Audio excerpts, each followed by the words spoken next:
It looks like nothing. A plain white envelope, Social Security Administration in the corner, sitting in the mailbox between a grocery flyer and a water bill.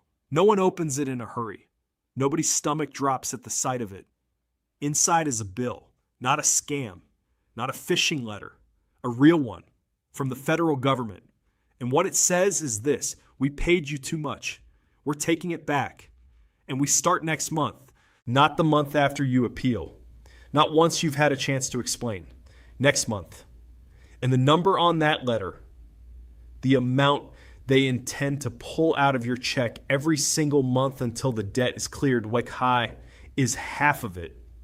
50%. If your benefit is $2,000, you are now living on $1,000. Now here's what makes this different from every other bill that has ever landed in that mailbox. You didn't do anything wrong. You didn't lie on a form. You didn't hide income or forget to report a job. In an enormous number of these cases, the person who made the mistake was the Social Security Administration itself, their calculation, their system, their error, and the recovery comes out of your check anyway. That's the part people cannot get their heads around when the letter arrives. They read it 4 times, looking for the sentence that says, "If this was our fault, disregard." That sentence isn't in there. Fault is not the trigger. The overpayment is the trigger. Somebody at the agency ran a number wrong. That number went out to you for a year, maybe 3 years, maybe longer. And the entire balance of that error is now a debt in your name, collected automatically for money you are counting on to pay the electric bill. The lawyers want me to be clear about something before we go further. I'm not your attorney. I'm not your accountant. And this is not personalized advice. It's a warning, and you should treat it like one. What I'm giving you is the mechanism and the paperwork. What you do with your specific letter goes to a professional who works for you. So let's take that envelope apart, because there are 3 lawful things you can do the moment it arrives, and there's a clock on all 3 that almost nobody knows is running. Let me tell you exactly who is exposed to this, because I want you to stop thinking it's someone else. If you receive a Social Security check, any Social Security check, you are in this. Retirement benefits, survivor benefits, disability. It does not matter which door you came in through. The recovery mechanism sits underneath all of it, and it does not care that you're 71 and have never made a mistake on a government form in your life. You did not opt into this. There's no box you checked. There's no notification system that warns you an error is building. The overpayment can accumulate quietly for years. The agency paying you an amount that was calculated wrong from the start. And the entire time, you have no way of knowing. You cash the check, you budget around it. You plan your retirement around a number that the government told you was yours. And then one day, the agency catches its own mistake, and the bill for those years arrives in a single envelope. I want you to think about what that actually does to a household. Not the abstract version, the real one. You built a budget around a benefit amount. Your mortgage or your rent, your Medicare premium, your prescriptions, the groceries, the car insurance, all of it sized to a number. Now, half of that number is gone starting next month, and the gap is not temporary. It runs until the debt is paid off. On a large overpayment, that can be years. That's a retirement plan that survived 2 recessions, a market crash, and a lifetime of careful decisions undone by a data entry error at a federal agency. And here's what makes me angry about it. And it's the reason I'm making this video. Almost nobody knows this exists until the letter is in their hand. There's no public education campaign about it. It isn't in the Medicare and You handbook. Nobody sits you down at 65 and says, by the way, if we get your benefit wrong, we will take it back out of your check and it will not matter whose fault it was. You find out when it happens to you, and by then you're already reading a letter with a clock on it. So do me a favor while we're here. If you've ever gotten a letter from Social Security that made your stomach drop, the kind you had to read twice standing at the mailbox, put the year in the comments. Just the year. I want the people watching this to see how many of us there are, because everyone who gets one of these letters thinks they're the only one it happened to.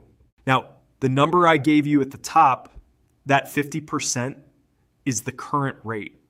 And that word current is doing a lot of work in that sentence because that rate has been moved 4 times in about 2 years.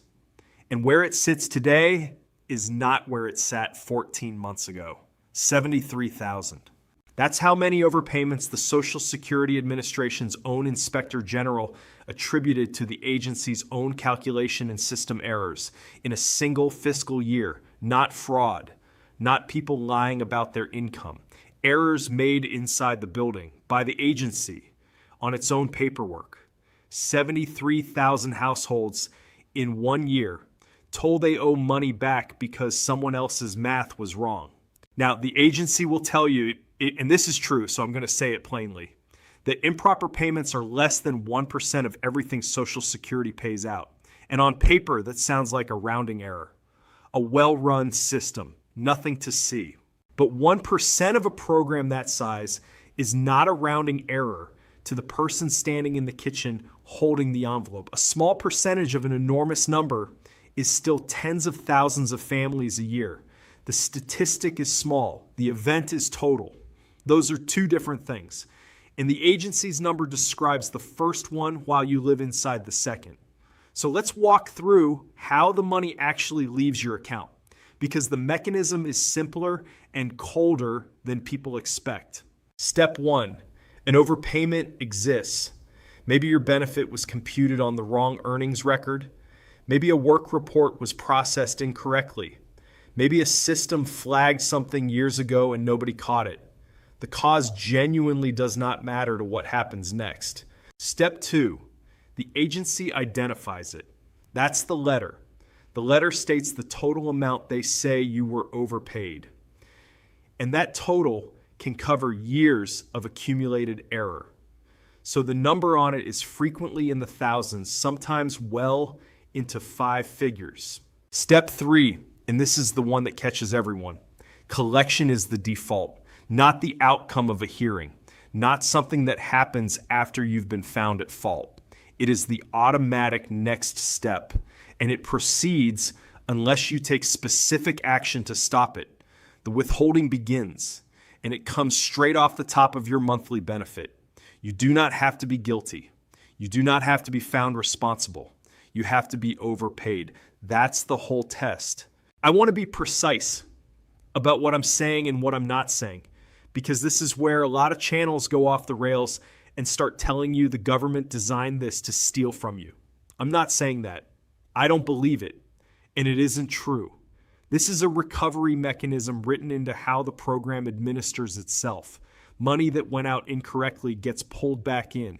What I'm telling you is that the mechanism was built with almost no consideration for the person on the receiving end of it. It treats an agency error and a beneficiary's error exactly the same way.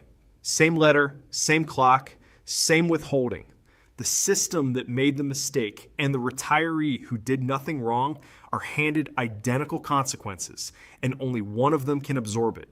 That's not a conspiracy. That's worse in a way. That's just how it runs every day, and nobody's coming to fix it for you.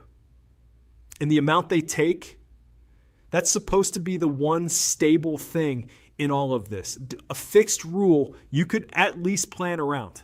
It hasn't been stable at all. Here's the recent history of how much of your check they can take, and I want you to watch the number move. Before 2024, the default recovery rate was 100%, not half, all of it. If you were overpaid, the agency could withhold your entire monthly benefit until the debt cleared. Your check goes to 0. In March of 2024, that changed. The default came down to 10%. 10% is survivable. 10% is a number a household can absorb without losing the house. You tighten up, you cut back, you get through it. For about a year, that was the rule. In March of 2025, it went back to 100%. In the space of 12 months, the default recovery rate went from taking a tenth of your check to taking the entire thing. And then on April 25th of 2025, it moved again, down to 50%, which is where it sits today. That's the number on the letter in your mailbox right now. 4 positions in roughly 2 years, 110, 150. Now think about what that actually means for someone caught in the middle of it. 2 people, identical situations, identical agency error, identical amount overpaid. And the only thing separating a 10% withholding from a 100% withholding is what month their letter happened to be printed, not their conduct, not their circumstances, not their ability to pay, the calendar. That's the part I can't get past. The severity of what happens to your household was determined by timing you had no control over and no knowledge of. And understand what this history tells you about the future, because this is the practical lesson in it. 50% is not a law of nature. It's not carved into the program. It is a current default setting, and the last 2 years are proof, documented on the record, that it can be moved and moved sharply without any of us getting a vote or a warning. It went to 100% once. It could go there again, which means the rate you're planning around today is not a rate you can plan around. And if a letter shows up in your mailbox, the number on it is whatever the number happens to be that month. I'll say the obvious thing here. I don't know what it'll be next year. Nobody watching this does. What I know is that the safest assumption is the harsh one, and the only thing that has ever actually protected a household in this situation is not a favorable rate. It's responding to the letter fast enough that the withholding never starts in the first place. If your withholding rate changed on you without warning, if you were on one number and woke up on another, tell me what happened in the comments, not for me. For the person scrolling this video 6 months from now with an envelope in their hand trying to figure out if what's happening to them is normal. Because here's what most people don't realize about the exposure. The letter in the mailbox isn't the only way this reaches into your check. There's a second version of it, and it doesn't even bother sending you a letter first. You're 64. You claimed Social Security early. Maybe you had to, maybe it made sense at the time. And you're still working because most people at 64 still are. You've got a job paying $50,000 a year. You have not done a single thing wrong. You reported everything. You filled out every form correctly. The earnings limit for someone under full retirement age is $24,480. You earned $50,000. That's $25,520 over the limit. And the formula withholds $1 of benefit for every $2 you earn above that line. So take that $25,520, cut it in half, and that's the number, $12,760 withheld from your Social Security in a single year. $12,760 gone. No letter arrived first. No error was made by anyone. No appeal to file because there's nothing to appeal. The formula ran exactly as written on the numbers you honestly reported, and it took nearly $13,000 out of the benefit you spent 40 years earning. That's the one that blindsides people because they went looking for someone to blame, and there isn't anybody. There's no mistake to correct. The machine worked. Now I'm going to give you the other half of that because I'd be lying to you if I stopped there. And this channel doesn't do that. Those withheld months are not destroyed. When you reach full retirement age, the agency recalculates your benefit and credits you for the months that were withheld. Your monthly check goes up to account for them. Over a long enough retirement, a good portion of that money comes back to you. So the earnings test is not theft. It's a deferral. And anyone telling you otherwise is selling you something. But understand what a deferral actually costs a household that is 64 right now. You do not get that $12,760 this year. You get a slightly larger check starting at 67, and you have to live long enough to collect the difference back. In the meantime, this year, the year you have to pay the mortgage, the year the roof needs work, the year the insurance premium jumped again, you are short $13,000, and the government is holding it. The money returns, the years don't. And that's the through line in everything I've shown you today.